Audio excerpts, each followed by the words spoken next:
Le président américain Donald Trump a pris un ton résolument plus doux et conciliant en s'adressant aux parlementaires américains au cours de son discours lors d'une session conjointe du Congrès.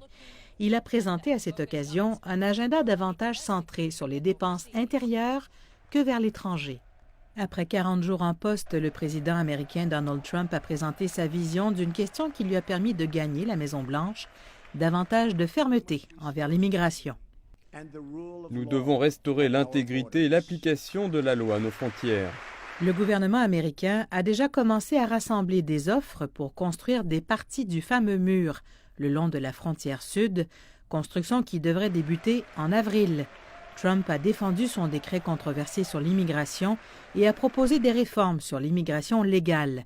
Le président américain a également expliqué vouloir renforcer l'armée et a proposé une hausse de 10% du budget alloué à la défense.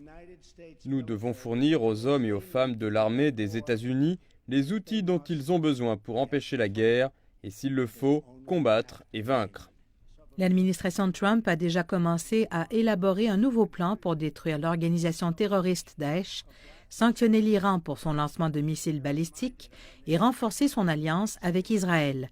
Pour Donald Trump, la politique étrangère est vue sous le prisme de la sécurité et du commerce international. Il continue d'accuser les autres pays, plutôt que la technologie, de voler des emplois américains. Nous avons perdu plus d'un quart de nos emplois dans le secteur manufacturier depuis que le NAFTA a été approuvé. Et nous avons perdu 60 000 usines depuis que la Chine a rejoint l'Organisation mondiale du commerce en 2001. La semaine dernière, le président Trump a déclaré que le nombre d'usines américaines perdues se montait à 70 000. Vendredi, il a promis de dépenser 1 000 milliards de dollars dans les infrastructures afin de créer de nouveaux emplois et a affirmé qu'il continuerait à mettre la pression sur les entreprises pour qu'elles fabriquent leurs produits dans le pays. Mais une grande partie de l'agenda présidentiel dépend encore de son propre parti au Congrès.